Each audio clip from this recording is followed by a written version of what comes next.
On a Wednesday. We have to talk about the NFC East, and we have your favorite and our favorite unhinged Eagles fan. We're not going to name him because his name is Unhinged Eagles fan.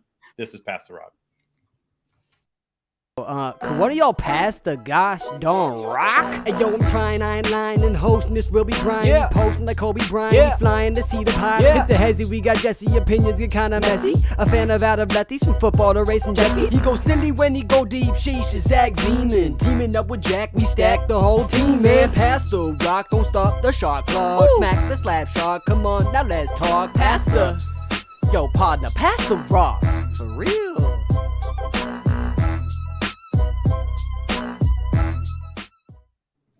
What's up, guys? There we go, Unhinged. Before we go into the NFC East and everything else, we have to talk about MLB trade deadline. Want you to know that in August, we have Sadakathon. That is the Lost Tribe celebration of Sadaka or giving. And Pass the Rock will be doing so many shows. We're going to have our 4 regular shows. We're going to have 3 other shows. We're going to debut Madden 24 for you. We're going to do some grids and other tier lists and everything. And we're going to do our fantasy football draft that we do live every year, all part of Sadakathon. Please support us. We'll have more information to come, but we're going to be all over our TikTok live. We're going to be all over Twitch. It's going to be awesome. Jack, how has the week working for the LA Rams been? Man, it's been pretty crazy. It's been hectic, but it's been a good time. I mean, training camp, honestly, before working there, I haven't ever been to a training camp before. And it's a really cool experience. I highly recommend every football fan to get to a training camp of your favorite team or any team at some point, just because you're so close to the action. It feels so authentic. It's been a great experience so far, and I highly recommend it to any football fan. How involved were you, or do you have any insider information on the Cooper Kupp injury? I mean, look, I actually saw him go down, and in the moment, it didn't look too terrible. It looked like he just sort of pulled a hammy and sort of jogged off to the side.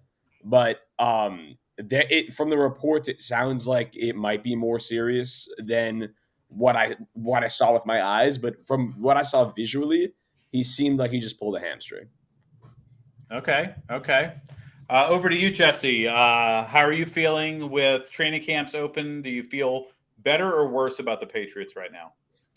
Patriots specifically, I couldn't feel better. I think that things are going well for us right now, but I'm scared, man. It's like we're getting closer to the season, and more of these injuries are coming out, and this is why you do not draft before August 20th. This is a rule. I mean, honestly, most of my drafts are the last week of August, first week of September. I've had too many situations where you draft someone, and before week 1 even starts, they're out for the season. So don't be a fool. Stick to mock drafts at least for the next 2 weeks, at maybe 3. And over to our Eagles fan, Zach. I will give you a name. How are you feeling about the Eagles? Don't give us too much information today. We're talking about the NFC East. Do you feel better or worse about training camp? I feel pretty good about training camp right now. The main thing I've been hearing out of camp is that Hurts is having a great training camp, has yet to throw an interception in camp, which, I mean, against our defense, that is pretty impressive. But I'm excited to get into today. Went to Wawa, picked up a hoagie. You already know I'm strapped. I am ready to go. So let's do this.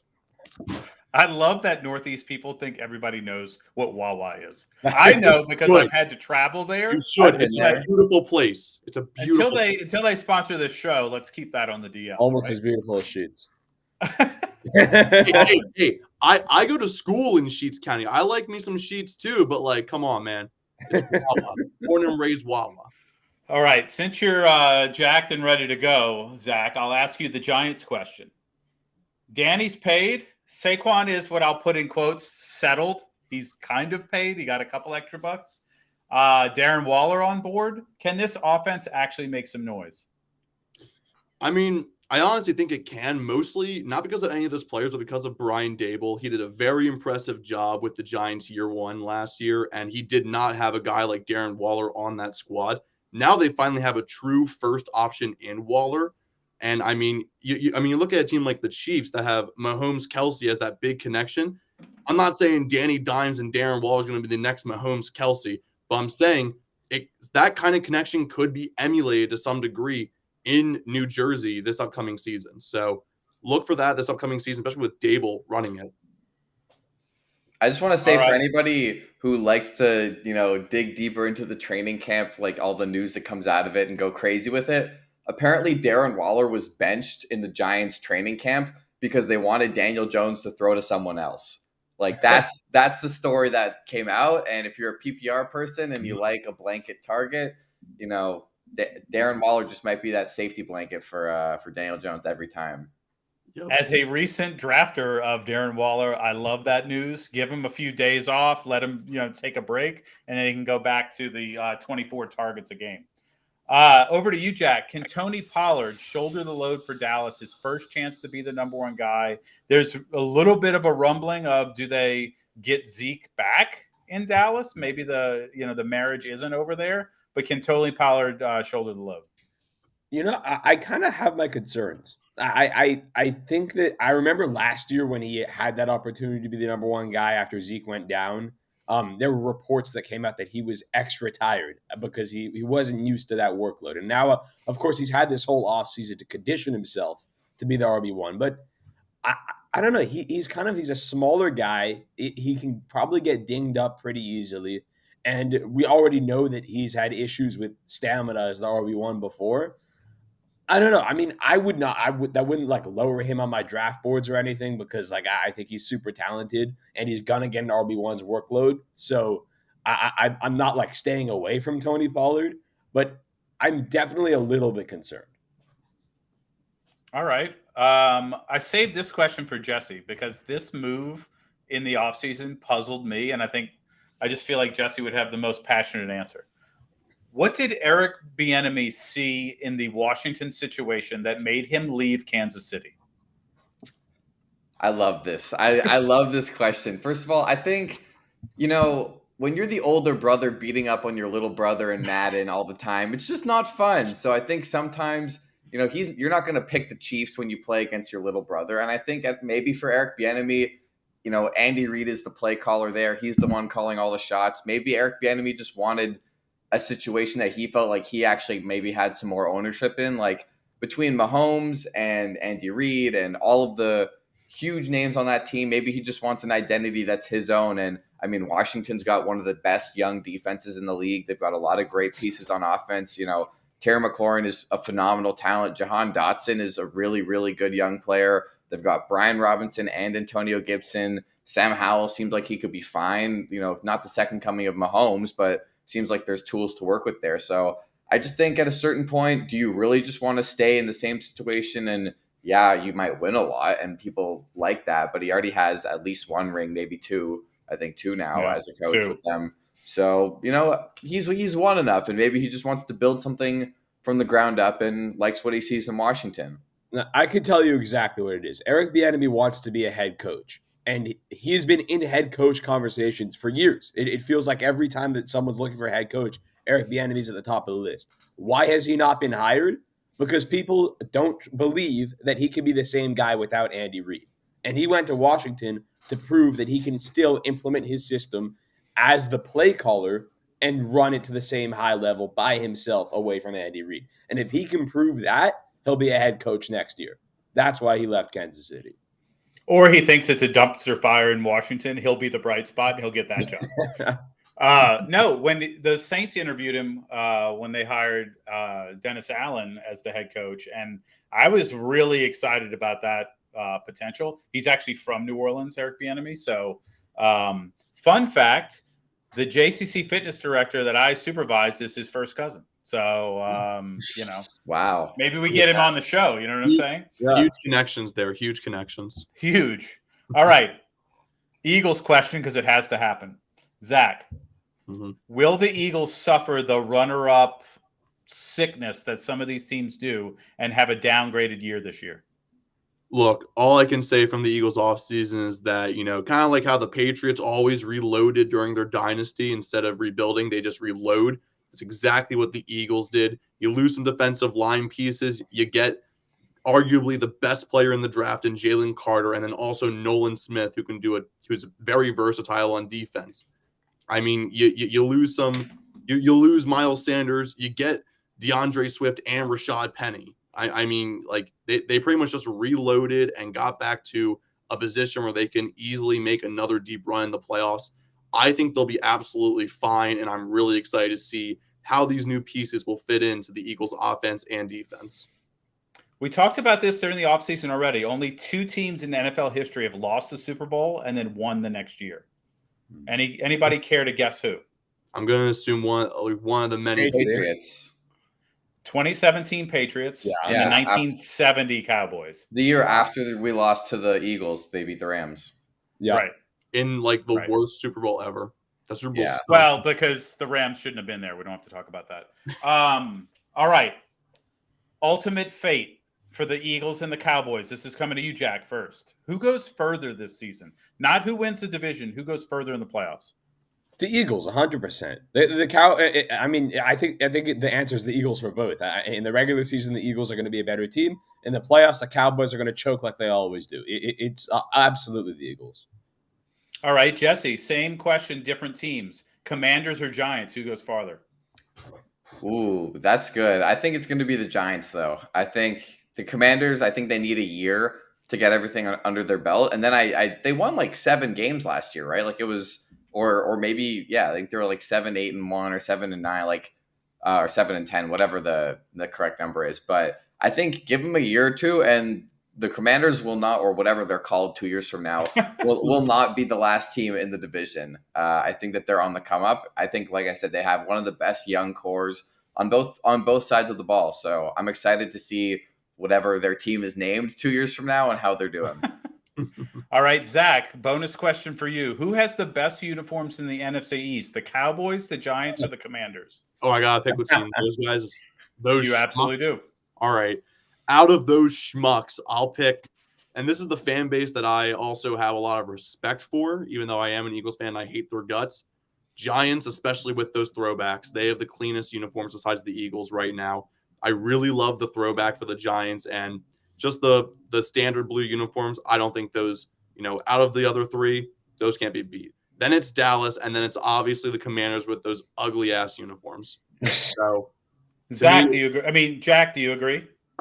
Honestly, yeah, I probably would. And on to boost Zach's ego a little bit, the Eagles are clearly in first. That's not the question. The Eagles are not the question. It's not even close, especially with the Kelly Green. I know everybody would vote for them. Jesse, same question to you. Best uniforms outside of the Eagles in this division?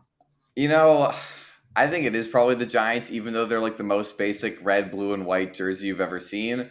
But the Cowboys are just blue and white. So it's like at least there's some red in there. And yeah, I mean, I used to like the old Washington uniforms with the golden and like burgundy. And I still think that those are nice colorways. I just don't like the commies and what they've got going on.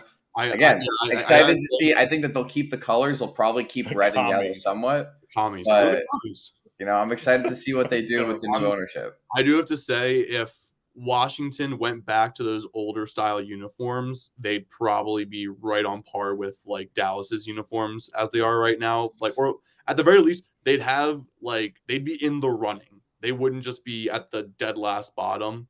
I mean, I like the way that they redesigned them when they became like the Washington football team redesign was like all right, but then once they went full on commies, it just got worse. Okay, y'all are all wrong. The Cowboys have the second best uniforms in this division. All right. You're just trying to piss Zach off. No. I legitimately, as much as I hate the Cowboys, and the Giants are like this. They're both like whatever. America's team. Yeah. It's just too classic. The star is just too classic for them not to win. All right. Over to you, Jack. Over under 2.5 playoff teams from the NFC East. Oh, you know what? I'm going to go with the over because the NFC is terrible. And I think that both the Cowboys and Giants are playoff caliber teams. And I can't say that.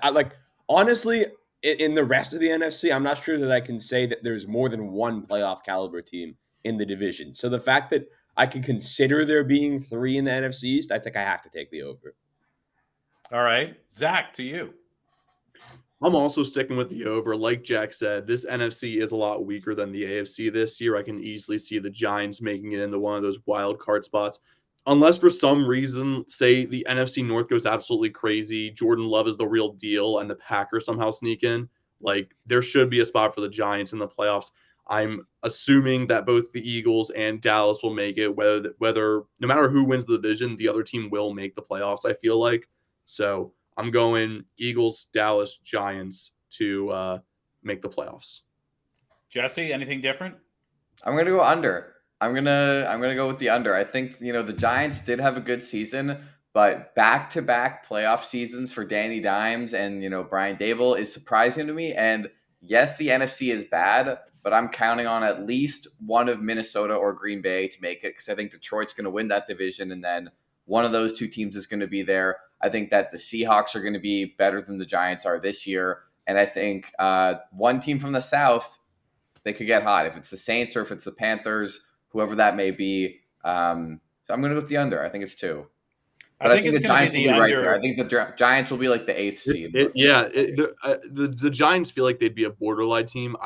Now that you're really putting it into perspective, I can see the Seahawks making it. If the Vikings don't completely fall off, they could totally make it back just at like a lower seed. But I could definitely see the Giants being that 7-8 team. Yeah, I'm going to go under. So they play. I'm trying to see what divisions they play.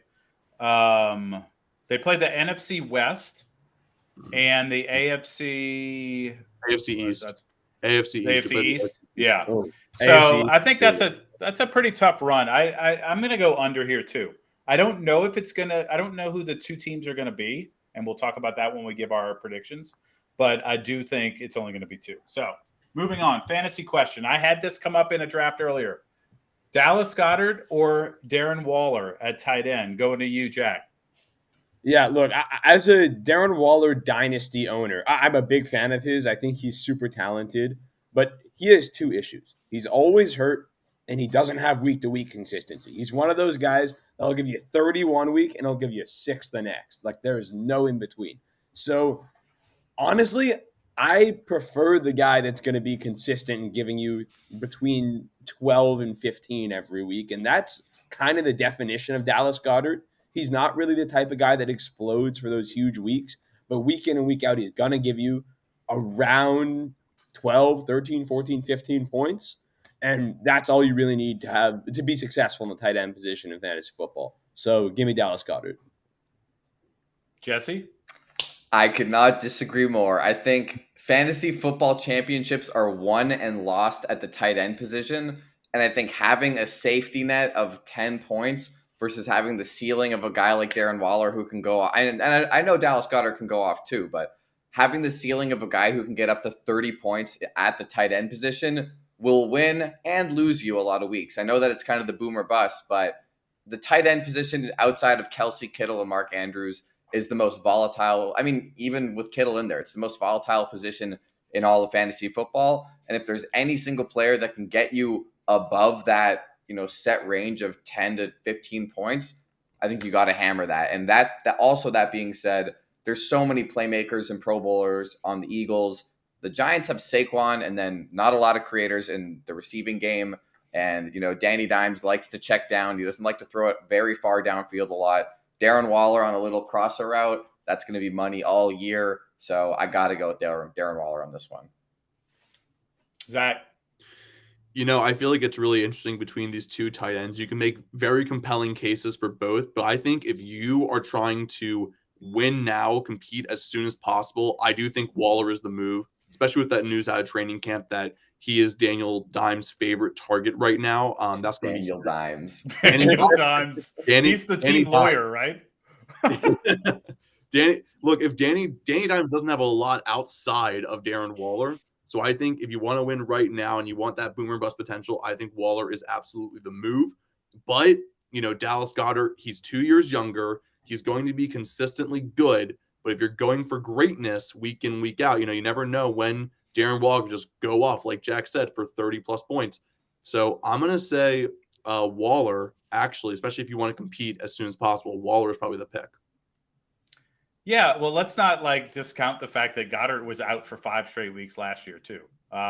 He had 3 total touchdowns. All right, 69 Darren Waller was out for pretty much the entire season last year. No, but I'm just saying you can't say one is injury prone and the other one doesn't have issues. So I'm not saying Goddard doesn't have issues. I'm just saying I don't think I brought up injuries until you brought them up. So no, I was the one that brought them up. No, If he we're brought 'em keeping up. track. Yeah, let's see. I'm the host of this whole thing. I'm not talking directly to you all the time, Zach, Eagles fan. All right, Zach, this one's for you. Brand new Dynasty League. Who are you taking at 1.1? Who's the first overall pick? dude, I've never done a dynasty draft. I've never been in a dynasty league. I don't know how to answer this question. Jack, you've done dynasty. Why don't you go before me? Give me an idea of who this could be. I would take Bijan. I know that's crazy, but That's wild, man. He's so incredibly talented. He's so young. You can get probably 8 years of the best running back in football if you take. He's Bijan. never played a down of NFL football. That's And he how plays much for the that's how Falcons, much I so believe in yeah. him.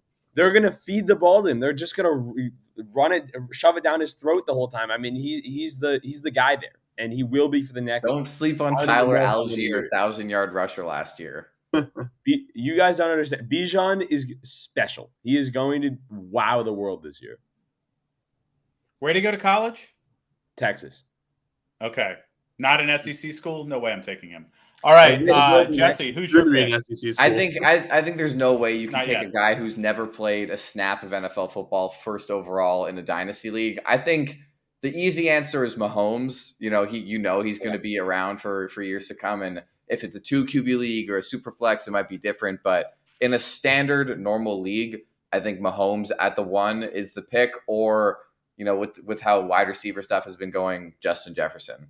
Well, in 2 QB or super Actually, flex, I might would. even take Jamar Chase over Justin Jefferson because Jamar Chase is going to be playing with Joe Burrow for the next however many years. I don't know who is going to be the quarterback of the Vikings next year. I mean, to me, in 2 QB or super flex, I would take Mahomes. No, that's not even a question. To get a quarterback in those Yeah. leagues rather than the standards. So Mahomes, or even I wouldn't consider Burrow over Mahomes, but if I had the second pick and Mahomes went 1, I might take Burrow in a 2 QB. Yeah, I mean, after Interesting. hearing you guys, as soon as I passed it off to you, Jack, the first name that came in my head was Justin Jefferson, who is he's up there as one of the top fantasy picks in redraft leagues this year, but 24 years old, already arguably the best receiver in the league, still has a bright future ahead, and we're talking probably another 8 years of high-level production at least. I think Justin Jefferson would be as someone who was never drafted in a dynasty league, I think Justin Jefferson would make a lot of sense going 101. Y'all are going to make me tear up. It just makes me think about how great that 2019 LSU team was because you've mentioned 3 players from them.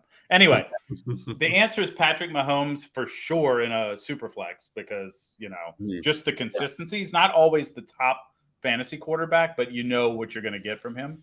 I think if you decide not to go quarterback, you got to go either Chase or Jefferson. There's just no other option. I like Bijan a lot. I had the option to take him at the 9th pick in a draft, but it was super flex, so I took Trevor Lawrence instead, hoping that he came back to me. He didn't make it back to me, but I needed to get a quarterback because you need to have 2. No one cares. No one cares. You're right. Nobody cares about my fantasy team. I'm just giving you the. I wouldn't even take Bijan at the 9th pick. All right. What fantasy core do you want to build a dynasty around? Jesse, this is coming to you. Mahomes, Pollard, Lamb, Burrow, Saquon, A.J. Brown, or Allen, CMC, and Chase? Wow. That is tough. That is really tough. I think, shockingly, if this is just strictly fantasy, I'm going with Team C, Allen, CMC, and Jamar Chase.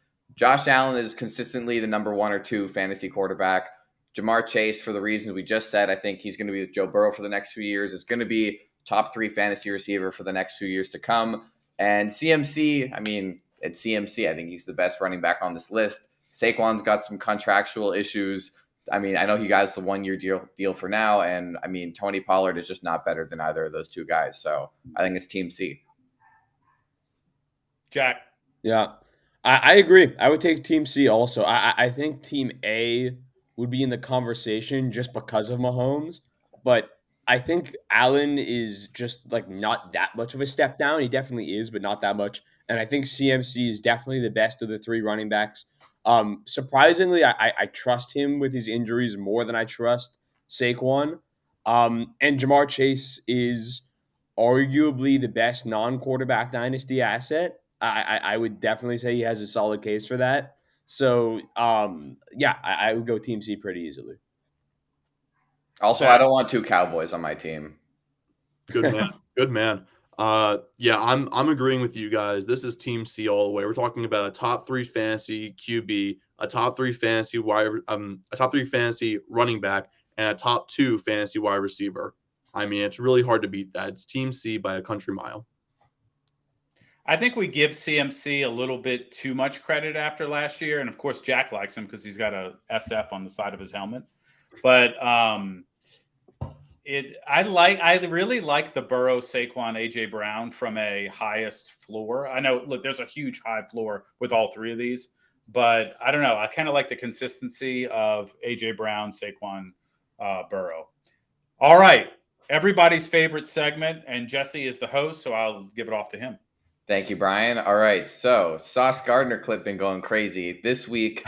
On our favorite segment of Is This Player Better Than, we've got none other than up-and-coming bell cow running back Tony Pollard. So, just for some context, the Cowboys recently had to cut Ronald Jones from their team, I think, because he was facing a 2-game suspension. Still up in the air if they're signing Ezekiel Elliott. Right now, it is Malik Jones or something who's their backup, and Deuce Vaughn. So, right now, Tony Pollard has a pretty clear path to the RB1 slot. By the way, speaking of Deuce Vaughn, I just had to say this. Have you guys seen the videos of him in training camp? The guy is like literally a middle schooler. Like, Yeah, I've never seen a smaller player. I'm getting Tariq Cohen vibes again. It feels worse than Tariq Cohen. Like, he literally looks like an 8th grader playing in the NFL. Yeah, when I saw He the does look Titans, tiny. I saw the Titans ask how many 5th graders would it take to tackle Derrick Henry, and I think they let one onto the field by accident. So, all right, let's get to it. So, for this week, we are asking, is Tony Pollard better than? So, first up, is Tony Pollard better than James Conner? Yes, Tony Pollard is better than James Conner. Yep. I'm with you. Tony Pollard is better than James Conner. Tony Pollard's better, but James Conner always does so much better than I think he's going to.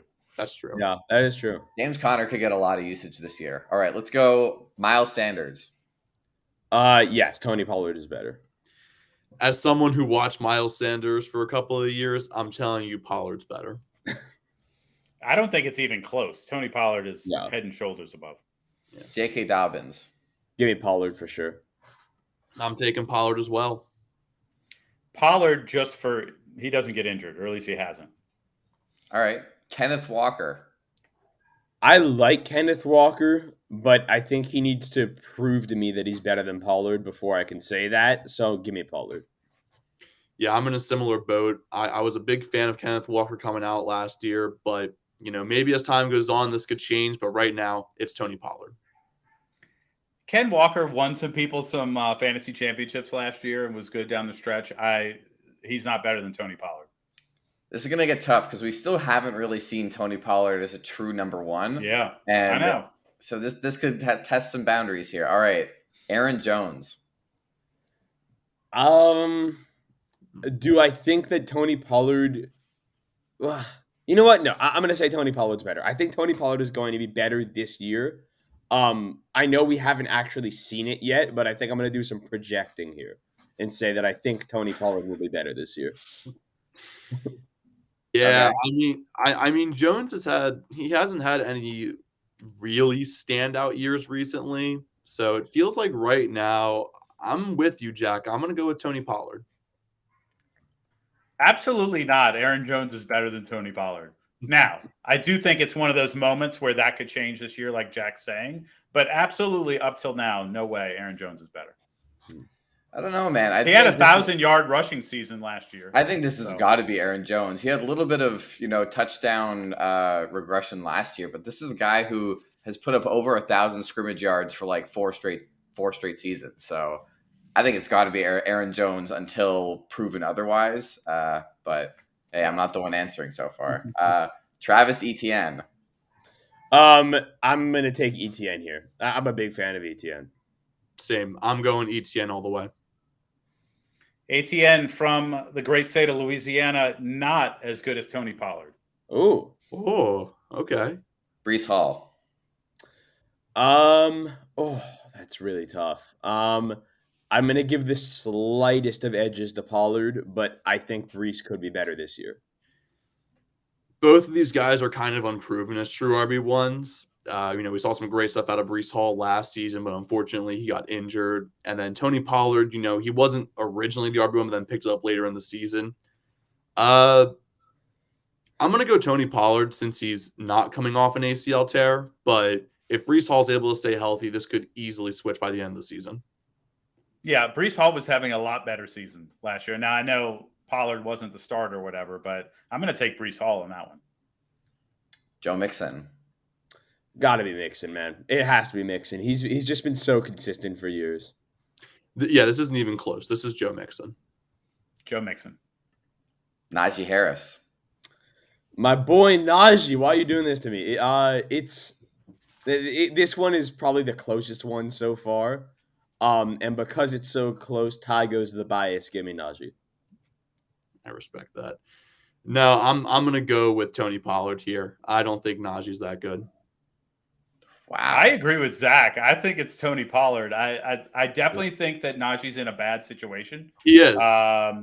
And no offense to the Steelers, but I don't feel good about Pickett. I don't feel great about Najee Harris. Maybe they're not going to go 9-8. 8 and 9. I'm shocked by these answers here. No, All right. no. Najee isn't that good, dude. Najee's not that good, and it doesn't help that he's behind a horrible. He played the entire year last year injured. Well, watch what healthy Najee does this year. Okay, not much more. All right. Hey Zach, let's give you this one. DeAndre Swift. Oh man, DeAndre Swift. That's tough. I feel like just because of his receiving game and also Philly bias, I'll go DeAndre Swift. No, absolutely not. It's Tony Pollard. DeAndre Swift's not even going to end up starting for the Eagles within 3 weeks of the season. Yeah, this is so easily Tony Pollard for me. I hate DeAndre Swift. I need to go on a little side rant. He is the stupidest running back in the NFL. The guy does not know how to hit an open hole. I don't know how it's possible. He has all the talent in the world, which is why it makes me so angry. But if he could just use a little bit of vision when he's running the football, he could be incredible. But he is an idiot, and he never will, and I hate him. Dude, what holes has he seen? Dude. He played in Detroit. Yeah. Detroit is a top 5 O-line in football. He was running by an incredible O-line. They were opening gaping holes for him. He couldn't hit him. Look, I'm just saying, after that clip we did with the Beta, I had to apologize to the Titans. So don't be surprised when you have to apologize to the Eagles. We'll see. We'll see. You're gonna have to apologize to DeAndre Swift after this. You're gonna have to apologize to the man directly. But no, I had to apologize to the Titans social app, and I apologize to them. It's the reason the Lions got rid of him. I'll tell you that. Dan Campbell was sick of it. He refused to learn. But why didn't they keep Jamal Williams then? Jamal Williams, I think, was a money thing, and they also drafted Jahmyr Gibbs. They really wanted to go in that direction. So, hey, you know what? Jamal Williams wasn't they wanted to get rid of him. And he wanted to go to a winner. Let's be real. You know what? That's a good one. Is Tony Pollard better than Jamal Williams? Yeah, Tony Pollard's better. Yeah, he's better. Yeah. Yes, he is. I hate to say it. Jamal Williams left just to go to a winner. That's what he was. I really like this Jamal is the Williams. touchdown leader from last season you're talking about. Just saying. I know. He's pretty unbelievable in Madden 23, just saying. Well, I mean, Jesse, we'll have to see if that carries over to Madden 24. Oh, we will see. All right. Speaking of which, Ramondre Stevenson. Oh, man. Another really, really close one, but I think I have to take Ramondre by a little bit. There you go. I'm going with Ramondre as well. I'm banking on the upside going into this season, so I'm going with Ramondre Stevenson. I don't think Ramondre is going to have a great year this year, but I'm going to paper thin make him better than Tony Pollard just because I need to keep Jesse motivated. I think Ramondre Stevenson is the second coming of like D'Angelo Williams or something. Like I don't know, but I don't know if that's a good comparison or not. But I really like that makes him like the 6th best running back 10 years ago. Dude, D'Angelo Williams is a That's beast. not bad. That's pretty good. Yeah. All right. I love D'Angelo. Last two here. Josh Jacobs. No, Josh Jacobs way better. It's Josh Jacobs easily. Jacobs. Jonathan Taylor. JT, come on, man. It's Okay, but who would you rather have in fantasy this year? Tony Pollard or Josh Jacobs or Jonathan That's different. Taylor? Josh Jacobs between the three of them. Yep. I mean, once Josh Jacobs signs that contract, I'm taking Josh Jacobs. I'm taking Jonathan Taylor because he's going to be traded to the Chiefs, and it's going to be unbelievable. Oh, If okay. if that's the case, If that happens, then I feel like Jonathan Taylor's going to be right back up at the top of draft. That is crazy. go Badgers. Let's go. That is actually crazy. All right. We'll round it off. Austin Eckler. No, Eckler is definitely better. Eckler is by far better. It's Eckler, but Eckler's getting close to that running back drop off. So I think the end is coming near. Hasn't happened yet, and that man carried. Well, I know. He was awesome last year. I cannot wait to take him again. All right. Let's move on to our division predictions for the NFC East. I like the fun fact we have here in the notes. There's not been a repeat NFC East division champ since the Eagles in 2004. Wow. So I know that 3 of us went chalk and 1 of us, spoke with their heart. So starting with you, Zach. Well, I mean, I obviously spoke with my heart regardless. So It's true. I take you know what? I'll go fourth to first because we already know what's going to happen. In fourth place, I have the Washington Commanders. Not a lot to be super impressed by going into the season, but hey, you never know. Maybe Sam Howell is the real deal. I mean, if Brock Purdy can be the real deal, so can Sam Howell. In third, I have the New York Giants. Really, they play in Jersey. They should be called the Jersey Giants. But I still like what Brian Dable has. Getting Darren Waller is a huge get for that offense. They didn't have anyone besides him pretty much. It's now you have a 3-headed monster, 2.5-headed monster in Saquon, Darren Waller, and Daniel Jones. So they're cooking something there, but it's not quite ready to compete for the top of this division yet. In second place, even though Dak has looked about as soft as a soft pretzel during training camp this year, and these things are soft. I mean, Wow, I love the prop. easily breaking it apart. He's already thrown plenty of picks in training camp. I'm taking Dallas second just because I think they'll be fine, even though Dak's going to be Dakception this year. And then first place, for the first time since 2001 to 2004, we will have a repeat division champion with my Philadelphia Eagles. Is Dak dipped in cinnamon or salt? This is just salt. There's just salt on this. I didn't get the cinnamon dip. Soft. All right. I mean, it's salty like Cowboys fan. It's really good. You want some? No, you I can put like- that away. I actually I like an Eagles fan calling other fans salty. Our audio Um, listeners are going to be going off right now. So, Absolutely. It's all Over good. to you, Jesse. I mean, mine's pretty boring. I think I have the most standard NFC East ranking. I have Philly in first, Dallas in second, New York in third, Washington in fourth. It's going to repeat the exact same standings from last year in that order. Might even have the same records, honestly. Jack? I almost had that take, but mine's a little bit different. I do think Washington's in fourth, and honestly, they're on Caleb Williams, Drake May watch. I don't think they're going to be good at all this year. The third place team for me is the Dallas Cowboys, and I don't.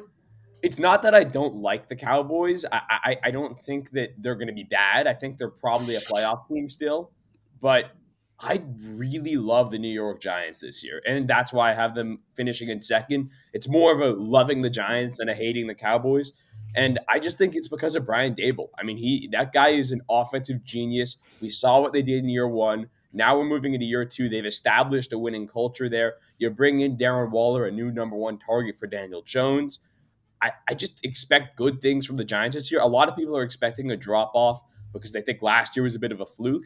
I don't think it was a fluke. I think it was the start of something really nice that they're building there in New York, and the Giants are going to be a really competitive team this year. I have them in second, and then the Philadelphia Eagles are in first because they're the best team in the NFC and a top 3 team in all of football. Amen to that. Hey, you are allowed to hate the Dallas Cowboys. You're a Steelers fan. You know all the 1970s biggest rivalry in football. Then you are plenty allowed to hate the Cowboys. No, but what I'm saying is I'm not putting them in third because I don't think they're going to be good. I'm putting them in third because I think the Giants are going to be awesome. I'm just saying, please hate on the Cowboys with me. I hate them so much. Please hate on them with me. You have every reason to. You're a Steelers fan. You have every reason to. We can't have this be chalk, so I went a different way. And I want to shout out Below Zero with the Eagles hate going on in the chat right now. I went Dallas first, Philly, then the Giants, then Washington. I agree Washington is just trying to get a quarterback.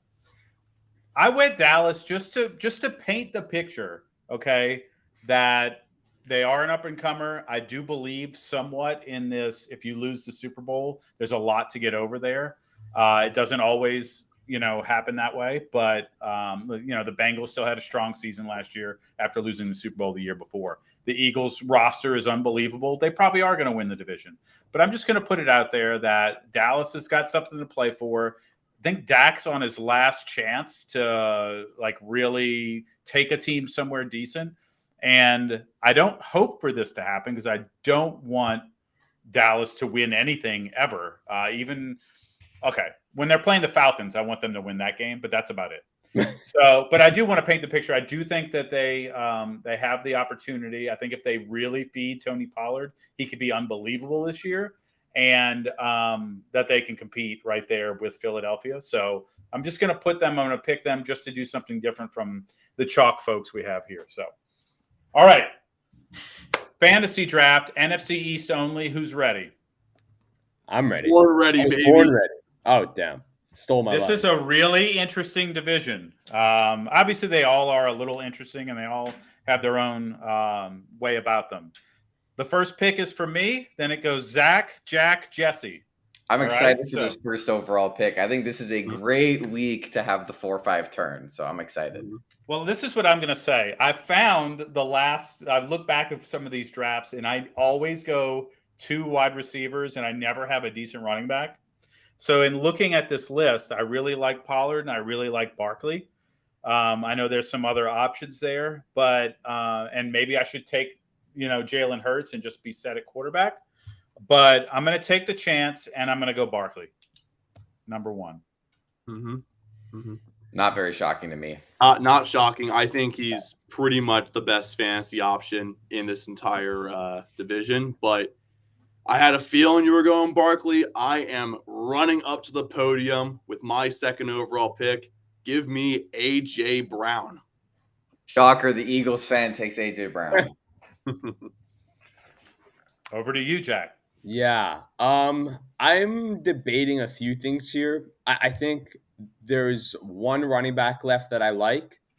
I think there's one quarterback that I like in the whole division. And I think that the receivers are pretty deep. So I'm actually going to pass on receiver here. So it's either Tony Pollard or Jalen Hurts. That's what the decision is. And I think I'm more comfortable with the quarterbacks than I am with the running backs. So I'm going to go Tony Pollard. I actually think the quarterbacks are low key decent options. I mean, there's I think one the that's a quarterbacks terrible. are Yeah, very no, deep. I'm perfectly okay taking 3 of these 4 starters. I will say that there's definitely a 1. There's definitely one that's above the rest. 2, 3, and then number 4. So with the Stop turn talking here, so nice about yeah. Jack. I think that those are the solid top 3 Yeah, picks: Saquon, Tony, and AJ Brown in whatever order you wanted. I'm very happy though with where I'm sitting. So with my number 4 pick, I'm going to take the first quarterback off the board and just give me Jalen Hurts. He's going to be money for at least 25 points every game. And I'm going to take the next best wide receiver off the board. Give me CeeDee Lamb of the Dallas Cowboys. He's going to be in for a massive year this year. So I love my 2 there. Yep. Yeah, that's a good turn. Probably the best turn we've had so far in the end of the first and start of the second. Yep. Well, I got my guy here. The guy I was targeting all along. I'm happy he's here. Give me Devontae Smith. Ooh, good pick. Good pick. I face a pretty interesting situation because I was hoping that Smith would fall back to me. I'd get that great duo right there, but he's not here. And honestly, I'm not going to go with Quez Watkins. I'm not going to just Quez Watkins, low-key a bum.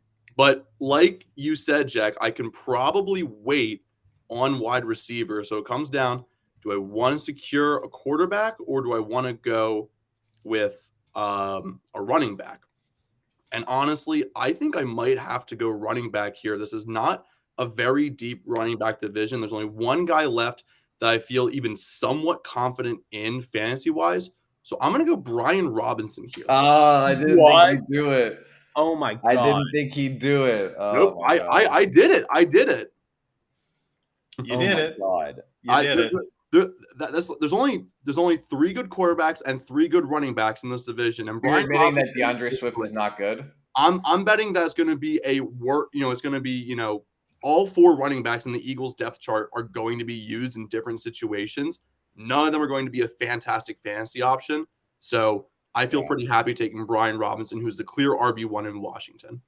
I hate that. I'm mad about that. I thought he was going to somehow fall back to me. I thought Dak was going to go home with Swift, and then you guys were going to pass on Robinson. Options, and I'm like, he's probably the best RB1 available. So I went with him. All right. So it's back to me. I didn't expect to have a choice of quarterbacks other than Hurts, but I do. I also have a wide receiver spot open, and I think that's an easy choice. I'm going to go with Scary Terry. I actually don't like having Terry McLaurin on my team the last couple of years because he's been super inconsistent. But to get him at the back of the second round like this, our small second round, happy to do that. And then I'd love to think about Waller, but I'm going to go ahead and get Dak Prescott, get my QB1. It's probably tempting to go Daniel Jones, but I'm going to go with Prescott, knowing they're going to throw the ball a ton. Mm-hmm. And he's going to throw a lot of interceptions, which I'm glad that you made the decision for me. I'm taking Daniel Jones, the last good quarterback, right here at my 3rd pick. All right. All right. Well, since I'm the last one that needs a quarterback, there's no way I'm taking a quarterback right now. So it's got to be one of the tight ends. It's got to be Dallas Goedert or Darren Waller. And I made my case earlier in the show for why I prefer Dallas Goedert. So give me the guy that I like. Give me Dallas. All right. And I made my case earlier in the show about why I like the other guy. I think between Goddard and Waller, it's really a toss-up, but you got to win the tight end position. Give me Darren Waller. And then for my running back, I agree with Zach that no Eagles running back is going to be viable in fantasy. Plus, I already have Jalen Hurts. So give me Antonio Gibson as my running back. Definitely a step down from everybody else's, but I think, people always say he's the second coming of CMC and that he's, a huge receiving back and he's going to be used there. So I like Antonio Gibson here. Do people call him that? I've heard him be called that in the fantasy football community on TikTok before. So. Oh, my goodness. Close enough. That is wild. Antonio CMC Gibson is his name. Yeah. Jack, to you. All right. Well, now I need a quarterback, and it's got to be one of those Washington quarterbacks.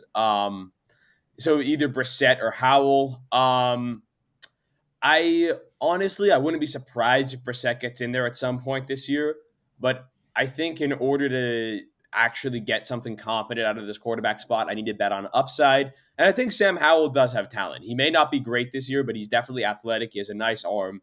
So I'm going to go with Sam Howell. I like that. The only fantasy draft he'll ever get picked in. Yeah. Absolutely. Zach. All right. Zach, flex spot. Yes, flex spot. There's 2 names that are staring me right in the face, and that's Jahan Dotson and Michael Gallup of the Commanders and the Cowboys. But I'm going to stick to a no Cowboys draft and go with Jahan Dotson. You also got, actually, I'll leave it. If you want to say who I missed, it's fine. Well, Brian, I'll say who you missed. Okay. Yeah. We got Michael Gallup, we got Brandon Cooks, and we got the Eagles backfield, which I think is a little. Look, I know the quarterback runs a lot. I think at some point they're going to want to protect him and make sure he's not being killed. So I am going to take an Eagles running back, which I never take 2 running backs. Excited about this. There's also Logan Thomas, just if anybody's interested. I'm going to go DeAndre Swift. I know he can't hit a hole, but that line might just pull up and open up the entire field, and then he's got no choice. So give me DeAndre Swift, and I really like where this team is. I would say. I'm sorry. How did nobody take Brandon Cooks? How is that? How did that happen? Because we're all smart people, and we don't. No, there's no way that Jahan Dotson. I don't think it's guaranteed that Brandon Cooks is the wide receiver 2 over Michael Gallup, though. No way. But Michael Gallup plays 4 games. Wait. Let me give you a little stat here. Okay, 5 Commanders were taken. 5 Eagles were taken. Sorry, Swift as well. Only 3 Cowboys and 3 Giants. We did good, guys. We did really good today. I'm proud. Yet the Commanders are going to be in last. Explain that to me. I'm proud of us, guys. It's that Eric Bieniemy offense, man. That's right. We are banking on Eric Bieniemy, and Jahan Dotson's shown promise. I feel pretty happy with that last pick. Anyway. I thought Brian was going to take Brandon Cooks, and we were going to get DeAndre Swift undrafted comments. And honestly, I feel like it's only because the only reason I didn't go Swift is because, first of all, I haven't watched a lot of DeAndre Swift, even with Detroit. Like I watched a few Detroit games, but I don't like everyone. Like the big concern is he can't find a hole, but he can be in the receiving game, but we don't know how much that'll be used. So it is a bit of a risk. Whereas Jahan Dotson, I know what I'm getting. I'm getting around like 10 to 15 points fantasy-wise a game. So below 0, by the way, there's a question. Did someone already pick Mahomes? No, because this was NFC East only. Mm-hmm. All right. We're definitely not picking Sam Howell over Pat Mahomes. Yeah, exactly. I'm not gonna lie, unbiased. I think Brian won this week. Okay, to be fair, I'm very low. And Brian, you already mentioned how you don't like Terry on your fantasy squad. I'm the same way. I think Terry is not a good fantasy wide receiver. Honestly, unbiased, I think Jesse won. I think Jesse's had the better. Honestly, yeah. I gotta say it's definitely between Jesse and I. The other two. Hey, I'm just looking forward to having the first pick of the NFC West. That's all. I'm probably gonna say Jesse. Only thing I'm not huge on is Gibson, but other than that, no, I think we're doing the AFC West. Oh, is it AFC West next week? I'm looking forward to having the first pick in the AFC West. Looking forward to having Patrick Mahomes. Hell yeah! Actually, given positional advantage, it might be Kelsey. We'll see. Could be Kelsey. Oh, that's not a bad. Yeah. Stay tuned for the AFC West next week. Awesome. All right, guys. I am going to sign out. I'm going to let you guys talk a little MLB trade deadline. Can I sign out too? Kidding. Toronto was not a player, I guess. No. You're Knicks. Yep. All right. Have a good one. See ya. All right. Appreciate it. You know what? We'll make this interesting, and I'll just ask you your thoughts on this. I have to de-scumbag a little bit since we're done talking about the Eagles. So. What do you mean? Scumbag is your personality. I know scumbag's my personality, but now we're talking baseball, so I got to rep the Phillies. So let's just flip this hat around. All right. So, scumbaggy. All right. MLB trade deadline. Which deal was the most impactful? Jack, going to you. Oh, man. I mean, look. I think the obvious choice is the one that will impact the World Series this year is Justin Verlander to the Astros. I mean, that guy, I know he's had a down year. I know he's 40 years old. I know people think he's washed. But going back to Houston, the place where he's already won 1 Cy Young there, I believe. He's won a couple rings there. And Houston really is, I hate them, but they're a pitching factory. They know how to fix broken pitchers. And Justin Verlander obviously is one of the most talented pitchers to ever play the game. Going back there will do wonders for him, and in turn it will do wonders for the Astros. Mm-hmm. Yeah, I mean, I mean the Verlander trade's huge. They are a pitching factory. Shout out to Framber Valdez last night pitching a no-hitter. As long as it's not against my team, I will always cheer for history. History is always cool to see. Except for when it's the Astros. Screw the Astros. Yes. Well, no, even then, it's history. History is history. Always cheer for history. You always want to see a no-hitter unless it's in the World Series against your team or Domingo Germán. So other than that, you want to see it. But you're saying Verlander to the Astros. I think Scherzer to the Rangers might be a more impactful deal because, I mean, it fills the gap, the void left by Jacob deGrom. And if deGrom ever returns to, somewhat of a healthy timeline, if deGrom's ever healthy for them in the future, Scherzer's staying at least one more year. If deGrom pitches next season, the Texas Rangers could finally be back as a contender for multiple years in a row. So I think not only for win now purposes and for the near future, I think this Scherzer deal might be more impactful. The only thing is, I think the Rangers were already in that territory before this move. I think I, this I, Rangers I team is agree, gonna but be this just puts them over the top and being like, okay, we can actually see But this team I winning and also making far in the postseason. I'm not that huge of a Scherzer guy at this point. I'm, I think I'm he not is I'm not a huge Scherzer guy, but like I'm not even a huge Verlander guy. Like I'm not huge on both of I these pitchers, I but don't I know. know they're still really good. Yeah, I don't know. I think Scherzer is going to need some work, but I'm not saying it was a bad pickup for the Rangers, and it's also above all that move for them just signals like we're here to stay. You know, we're actually contenders. We're actually going to go for this, and that message to their locker room is important. Yeah, I think it's a huge tone setter for the Rangers. The Astros just kind of getting Verlander back after half a season in the Big Apple. It's God. We'll talk more about the Mets, and I will laugh. I will laugh at that. It's Yeah, very funny. let's get on to that. So, which MLB team came out as the biggest winner at the deadline? The Rangers, the Astros, or someone else? You know, I'm gonna go with someone else. I'm gonna go with the Angels. I think the Angels, the moves that they made at the deadline, at least made it so that they're going to compete for a playoff spot. And if they can get in the playoffs, anything can happen. We saw what happened with the Phillies last year. They got in, they went on that miracle run. And the Angels have Shohei Ohtani and Mike Trout. I mean, these two guys are magical. If you put them on a big stage, there's no telling what could happen. The Angels just have to get in. And I think at the deadline, they put themselves in a position to potentially make that playoff push. And all things considered, like, I think that's a better move than getting rid of Shohei Ohtani at the deadline. Like, yes, you could have completely rebuilt your farm system, reset for the future, whatever. This potentially gives you a chance at re-signing him. And I know that sounds crazy at this point because there's been so much talk of him wanting to leave and how he's going to get $600 million or whatever. The Angels, they have money to throw around. They're shown in the past that they're willing to spend.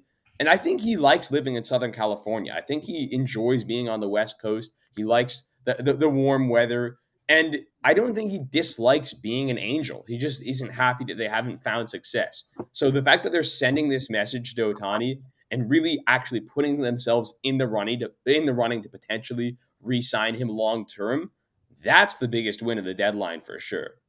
Yeah. But before I give my pick, I'm going to make two quick comments. One about the Angels, one not.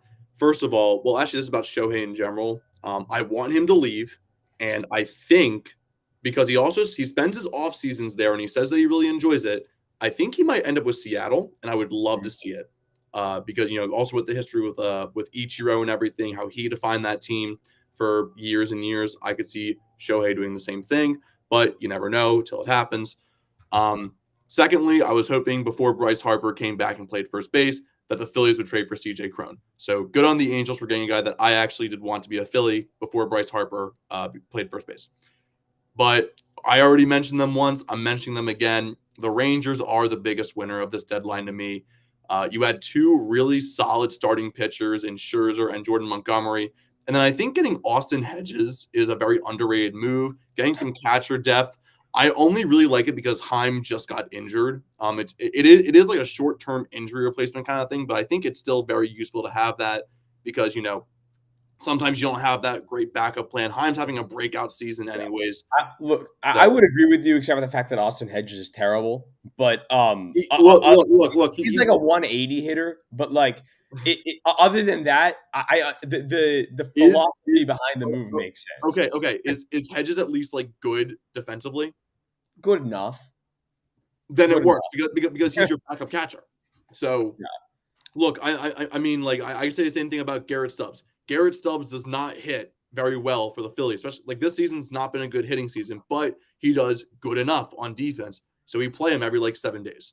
Yeah, or you could be like the Dodgers and of Austin Barnes, who can't hit or play defense. Yeah, exactly.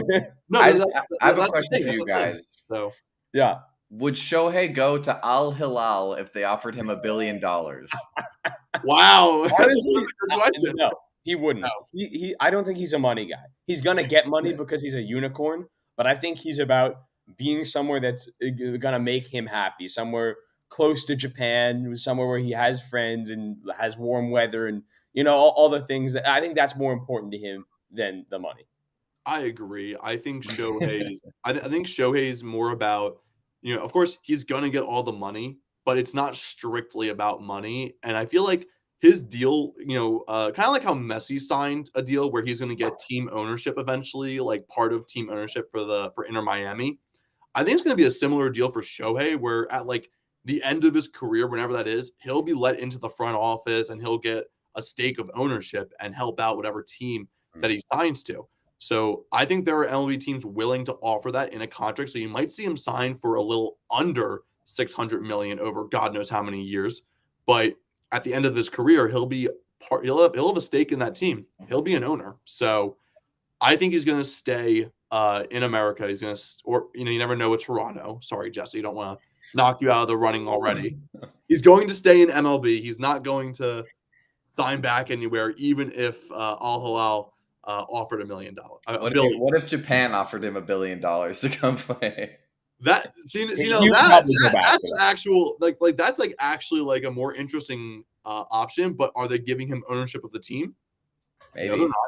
I'm telling you, there's going to be an MLB team that he basically owns the country at this point. I mean, dang. Okay, I'm just saying there's going to be an MLB team that is like, we're going to pay you a little bit less than your market value, but at the end of your career, you get like 10% stake in ownership, and he will sign there. That would be pretty crazy. I think it's going to happen, especially after the deal that Messi just signed for MLS.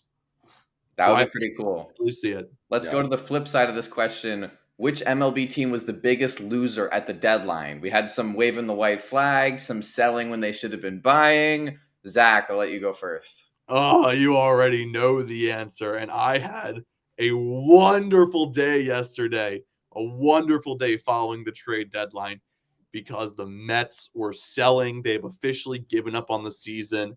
And while they are the biggest losers, it's not just because they were selling. There are teams that sell and still make it out of a trade deadline not really being losers because they sell it at a good time. This was the highest payroll that any MLB team had ever had, and it only lasted half a season. Now they're paying their players to play for other teams for multiple seasons. They got a lot of interesting prospects. They got Acuna's younger brother, which I'm a little scared about, having both Acunas be the Phillies' biggest rivals, which kind of sucks. But the Mets aren't going to be back for another 2-3 years in anywhere near contention. They have just completely gutted their squad. I wonder how this affects some of their core players who are still under arbitration and everything, like Pete Alonso. And I wonder how Lindor is going to feel about all this, because they're not going to be able to contend for at least 2 years, which is what Max Scherzer said the Mets front office said to him. So the Mets are my biggest losers, but I don't want to just keep ragging on the Mets all show. I could do that for ages. If I'm going to mention another team, I'm going right across town. I'm very confused as to the Yankees trade deadline strategy. They didn't really do much. They got like 2 pitchers, one of them being Spencer Howard, who sucks. And sucks. No, he sucks. He's awful. Yeah, he's terrible. And this is a team that could have been they could have been selling, they could have been really buying, but they decided to just kind of stay put with what they had and not, get any prospects in return, not prepare for the future. Just kind of riding it out with Aaron Judge just coming back from injury. I don't see the Yankees going far in the playoffs, and right now they're less than 10 games above 500, which for the Yankees is a disaster season. So yeah. I think they're also a big loser. Yeah, I'm going to talk about the same 2 teams as you, because I agree. I think those are the 2 biggest losers of the deadline, but I disagree with you completely about the Mets. The Mets are going to be back as contenders next season, because Steve Cohen is crazy. The guy is off his rocker. And yeah, he is. He just traded away his best 2 pitchers. He will spend any amount of money to do whatever is best for his team. Yeah. And this is a pretty good free agency class. Yeah. There are some good players in free agency this year. Mets. Scherzer literally leaked everything in a quote that he had, saying that the front office told him they were not planning to spend big in this free agency. I know it's Uncle Stevie, but look at what Uncle Stevie's doing now. What Uncle Stevie did now was eat $78 million in dead cap to get rid of 2 aging, struggling pitchers. He doesn't care. He's going to do whatever he can that's going to benefit his team. He literally is paying $78 million for nothing just because he thinks it's going to benefit his team. The guy is insane. That he's That's one way to look at it for sure. There has never It is been the right way an to look at owner it. in the history of professional sports more willing to spend whatever it takes to benefit their team. And because of that, Steve Cohen will get the Mets back to being competitive. He won't sit on his hands. Okay. I think the Yankees are the biggest loser because the Yankees are sitting in last in the AL East right now. And I know they're above 500, and that's the AL East is absurdly stacked this year. Mhm. But the Yankees are the worst team in that division. They're not just in last right now because they're in a cold streak. They are the worst team in the AL East. And it's because all at the same time, DJ LeMahieu, Anthony Rizzo, and Giancarlo Stanton got old. Yeah. All at the same time. And all their production has completely dropped off this year. They're all being injury prone. They all can't hit the ball the same way they used to. The power numbers are dropping off. And there's no protection for Aaron Judge in that lineup. So every time they're pitching to Aaron Judge, he's not getting pitches to hit. Because why would you throw to Aaron Judge when you have old-ass DJ LeMahieu and Anthony Rizzo behind him? So their entire team is a mess right now. You can't win it. You can't win a World Series with just Aaron Judge and Garrett Cole. The rest of the team is terrible. And they should have been sellers at this deadline. And the only reason they weren't was because They're the Yankees. They're They're the Yankees. And the Yankees can't be sellers. The Yankees have to be competing for a World Series every year because that's their brand, 27 World Series and all. The Yankees should have been sellers at this deadline. That's what would have benefited them in their future. And I think their fans would have understood that. Yankees fans are crazy, but they are smart. They understand baseball. I think you're overestimating Yankee fans. I think you are too. No, Look. Yankee fans are You're not the team. Boo. They understand the game, and I think they understand the position their team is in right now. And there's absolutely no reason that they should have kept like Gleyber Torres. That's a guy they could have gotten really good prospects for. There's no reason he should still be on the team. I'm absolutely shocked that Harrison Bader survived this trade deadline. He's another one. That was my biggest shock because they even scratched him from the lineup. He didn't play last. There's also like Clay Holmes. Like they have a really deep bullpen. They the have relievers on the market were weak this year. and like I would have loved to see there were only two prospects like a few years ago that I was like looking forward to see. One of them's up. It's Anthony Volpe, and then you have Jason Dominguez. After that, I don't have a clue about who's in their farm system. I haven't heard a single other name that I'm excited for coming out of their farm system. They do have that center fielder, Peraza. I can't remember his first name. Oh, but no. Yeah, but he was already called up, and he was all right. Yeah, I know you're talking about Oswald Peraza. Yeah. I know who you're talking about, and he's fine. But Dominguez looks like he could be really good. Volpe is supposed to be good, but he's, it's a rough rookie season. That happens. He still has time to fix that. But I mean, the Yankees, I really think they had to choose a direction, whether it was buying or it was selling, and they didn't pick a direction. They just kind of floated around aimlessly with these players that could have been traded for either better players or prospects, and they didn't do anything. Although I do want to mention other teams that I was not that impressed with. I think we should just go over the rest of this because there are some other teams I personally wasn't impressed by. You can comment on this, Jack. First, a lot of talk about the Reds. They made one trade for a relief pitcher from the A's, pretty much a no-name guy. And they're in the middle of a division race against the Brewers. I mean, there's no guarantee that they're going to make an NL wildcard spot. It's a very, very tight wildcard race heading into August right now in the NL. So I'm a little disappointed with the Reds doing basically nothing in the middle of a wild card and a division race. Yeah, I don't hate what the Reds did, and I think it's because I understand the philosophy, and that is that the team that they have right now has been built from their farm system. Ellie De La Cruz, Matt McClain, Spencer Steer, all these guys that are having phenomenal seasons and are carrying them to this position came from their farm system. And I think they really believe in the guys they have down there. And the Reds are a young team. They don't think they're winning the World Series this year, but they do think they can win the World Series in 3 years. And I don't think that they're willing to part ways with prospects to make a push for this season when they really believe that those guys are their future. Mm-hmm. No, I can definitely see that. It's just, especially you just kind of want to capitalize on the fact that, the NL Central is one of the two weakest divisions in the MLB. I know, it's the AL Central and the NL Central. They're always weak divisions. And it's them and the Brewers. The only issue with that is that I think they could totally win this division if they just, bought a little bit more, maybe not trading like too many prospects, but, if they were willing to give up a few things for some players they could keep under control for a couple of years, they could really have made a push with this young core, not only this year, but in the upcoming years.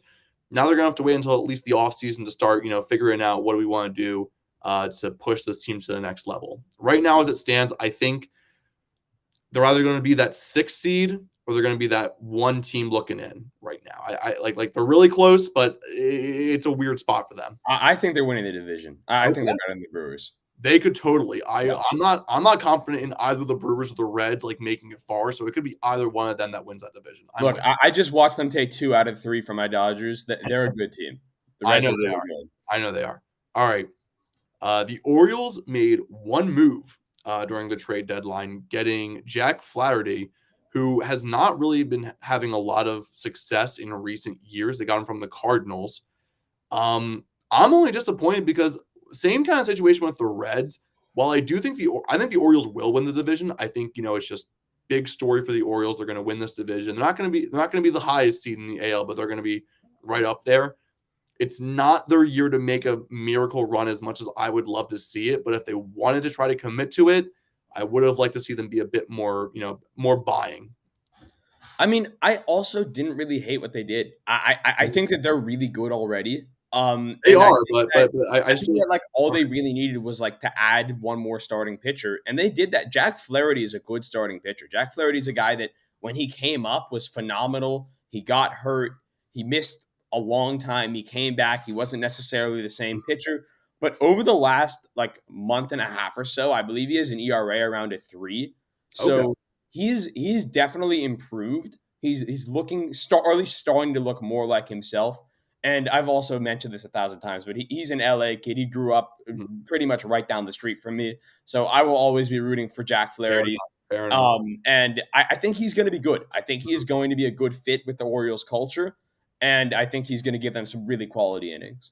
Yeah, my only issue is that, first of all, their second best pitcher now, let's say Flaherty is their best pitcher. Their second best pitcher right now is probably Dean Kremer. Shout out, he's part of the tribe.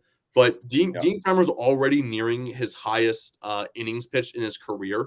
He's never had this kind of workload before, which is, kind of crazy to think about because he's been in the league for a while. He's never had this much of a workload. He's never been so crucial to a team. And I don't trust that late in the season. And on top of that, they wouldn't have landed Scherzer or Verlander, but you had guys like Jordan Hicks, Jordan Montgomery, and Lucas Giolito, who were all traded this deadline. If they got any of those guys, or even Sewald as well, Sewald to the Diamondbacks, if they got any of those guys, I'd feel more confident about about the Orioles, what they did at the deadline, just because there was a better option. The thing with the Orioles is they have an outstanding bullpen. Their bullpen is one of the best in all of baseball. It's one of the reasons they've been so good this year. Felix Bautista, Yennier Cano, Dylan Tate. I mean, those guys are stacked. It's just starting pitching, though. But they don't cannot be your second best pitcher. He can't be. But they don't need 7 innings from their starters because of how good their bullpen is. They can get away with 5 quality innings from their starters and then hand it over to the best bullpen in baseball. I'm sorry, but that's not that mentality doesn't win championships, though. Yeah, that mentality will get you a wild card spot, and you'll be bounced in the first, second round. That mentality can't win championships. You need quality starting pitching. You need guys going consistently 6+ innings to be able to compete for a championship. So that's kind of my take with it. Jack Flaherty, change of scenery could be really good for him, but I gotta see it to believe it. Next, we have the Twins, who pretty much did nothing. They're at the top of a division where everyone else was pretty much selling, and they could have just gotten, they could have bought a little bit, and they probably, could have secured that division pretty easily, but they didn't really do anything, so there's still a little bit of room for doubt. Only reason why I really put them on here is because, they didn't do anything, and they could have just be like, yeah, we're winning this division. We're all in on winning this division. And it's like, are you? Yeah.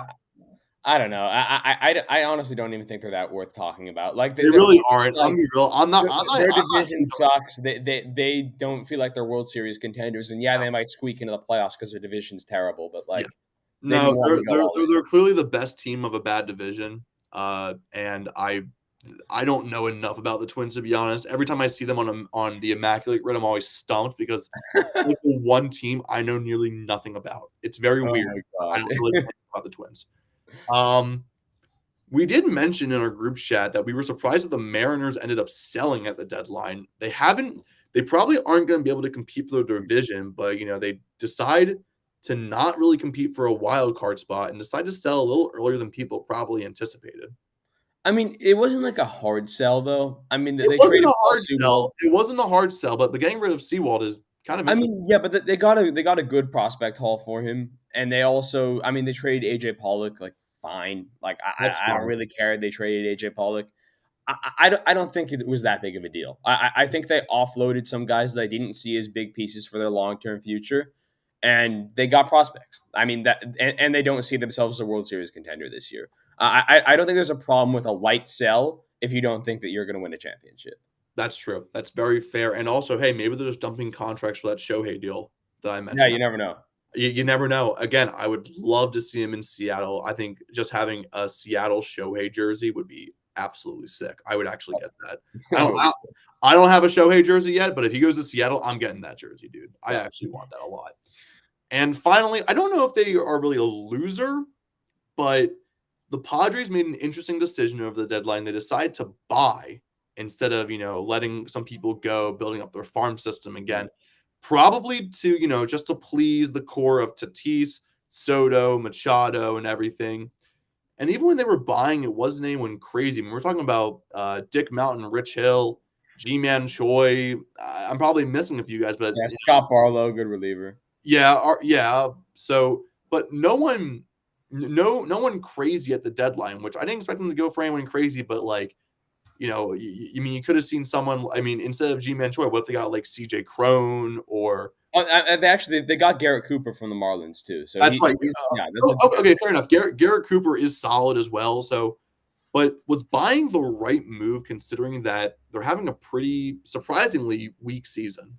I honestly think it was the right move. This team is way too good to be this bad, and I know that doesn't like sound like it makes much sense, but like you have Fernando Tatis, Manny Machado, Xander Bogaerts, Juan Soto. You have a rotation of Darvish, Musgrove, Snell.